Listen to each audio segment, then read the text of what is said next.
Friends, YouTube ಚಾನಲ್ಗೆ ಸ್ವಾಗತ. ಹೊಸ ರೇಷನ್ ಕಾರ್ಡ್ ಅರ್ಜಿ ಸಲ್ಲಿಸಲು ಇರುವ ಕೊನೆಯ ದಿನ ಹಾಗೂ ಇತರ ವಿವರಗಳು ಇಲ್ಲಿವೆ ನೋಡಿ.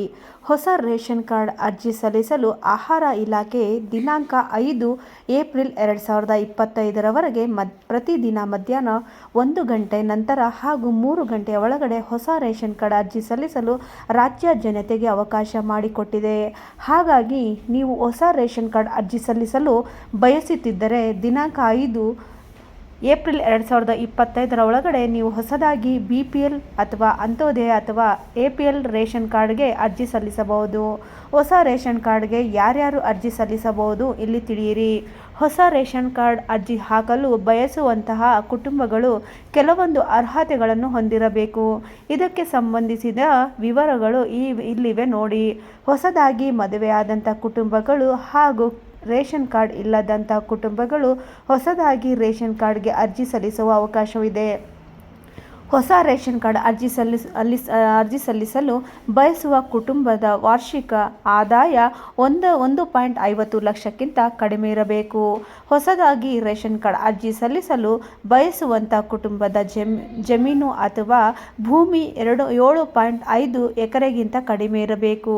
ಹೊಸ ರೇಷನ್ ಕಾರ್ಡ್ ಅರ್ಜಿ ಸಲ್ಲಿಸಲು ಬಯಸುವಂಥ ಕುಟುಂಬದಲ್ಲಿ ಯಾವುದೇ ಸರ್ಕಾರಿ ಉದ್ಯೋಗ ಅಥವಾ ಖಾಸಗಿ ಕಂಪನಿಗಳಲ್ಲಿ ಉನ್ನತ ಸಂಬಳ ತರುವಂಥ ಉದ್ಯೋಗದಲ್ಲಿ ತೊಡಗಿಕೊಂಡರೆ ಅರ್ಜಿ ಸಲ್ಲಿಸಲು ಅವಕಾಶ ಇರುವುದಿಲ್ಲ.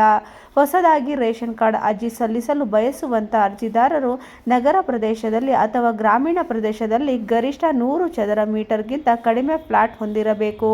ಹೊಸ ರೇಷನ್ ಕಾರ್ಡ್ ಅರ್ಜಿ ಸಲ್ಲಿಸಬೇಕಾಗುವ ದಾಖಲಾತಿಗಳು ಕುಟುಂಬದ ಎಲ್ಲ ಸದಸ್ಯರ ಆಧಾರ್ ಕಾರ್ಡ್, ಕುಟುಂಬದ ಗುರುತಿನ ಚೀಟಿ, ವೋಟರ್ ID, ಜಾತಿ ಪ್ರಮಾಣ ಪತ್ರ, ಆದಾಯ ಪ್ರಮಾಣ ಪತ್ರ, ವಿಳಾಸದ ಪುರಾವೆಗಳು, ಇತರ ಅಗತ್ಯ ದಾಖಲಾತಿಗಳು. ಹೊಸ ರೇಷನ್ ಕಾರ್ಡ್ಗೆ ಅರ್ಜಿ ಸಲ್ಲಿಸುವುದು ಹೇಗೆ? ಹೊಸ ರೇಷನ್ ಕಾರ್ಡ್ ಅರ್ಜಿ ಸಲ್ಲಿಸಲು ಬಯಸುವಂಥ ಅರ್ಜಿದಾರರ ಕುಟುಂಬಗಳು ನಿಮ್ಮ ಹತ್ತಿರದ ಗ್ರಾಮ 1, ಕರ್ನಾಟಕ 1, ಬೆಂಗಳೂರು 1 ಆನ್ಲೈನ್ ಕೇಂದ್ರಗಳಿಗೆ ಅಗತ್ಯ ದಾಖಲಾತಿಗಳೊಂದಿಗೆ ಭೇಟಿ ನೀಡಿ ಹೊಸ ರೇಷನ್ ಕಾರ್ಡ್ ಅರ್ಜಿ ಸಲ್ಲಿಸಬಹುದು ಅಥವಾ ಕೆಳಗಡೆ ನೀಡಿದ ಆಹಾರ ಇಲಾಖೆ ಅಧಿಕೃತ ವೆಬ್ಸೈಟ್ಗೆ ಭೇಟಿ ನೀಡಿ ಹೊಸದಾಗಿ ಪಡಿತರ ಚೀಟಿ ಅಥವಾ ರೇಷನ್ ಕಾರ್ಡ್ಗೆ ಅರ್ಜಿ ಸಲ್ಲಿಸಬಹುದು. ಸ್ನೇಹಿತರೆ, ಇದೇ ರೀತಿ ಸರ್ಕಾರಿ ಉದ್ಯೋಗ ಹಾಗೂ ವಿದ್ಯಾರ್ಥಿಗಳಿಗೆ ಸಂಬಂಧಿಸಿದಂಥ ವಿವಿಧ ಸ್ಕಾಲರ್ಶಿಪ್ ಯೋಜನೆಗಳ ಬಗ್ಗೆ ಮಾಹಿತಿ ಮತ್ತು ಪ್ರಚಲಿತ ಘಟನೆಗಳು ಮತ್ತು ಪ್ರಮುಖ ಸುದ್ದಿಗಳು ಮತ್ತು ಸಹಕಾರದ ವಿವಿಧ ಗ್ಯಾರಂಟಿ ಯೋಜನೆಗಳ ಬಗ್ಗೆ ಪ್ರತಿದಿನ ಮಾಹಿತಿ ಪಡೆಯಲು ಈ ವಿಡಿಯೋಗಳ ಮೂಲಕ ತಿಳಿಯಬಹುದು. ಹಾಗೂ ಸಬ್ಸ್ಕ್ರೈಬ್ ಮಾಡಿಕೊಂಡು ನಿಮಗೆ ವಿಡಿಯೋ ಇಷ್ಟ ಆದರೆ ಲೈಕ್ ಆ್ಯಂಡ್ ಸಬ್ಸ್ಕ್ರೈಬ್ ಮಾಡಿಕೊಂಡು ಮುಂದಿನ ವಿಡಿಯೋಗಾಗಿ ಕಾಯ್ತಾ ಇರಿ ಅಂತ ಹೇಳ್ತಾ ಎಲ್ಲರಿಗೂ ಧನ್ಯವಾದಗಳು.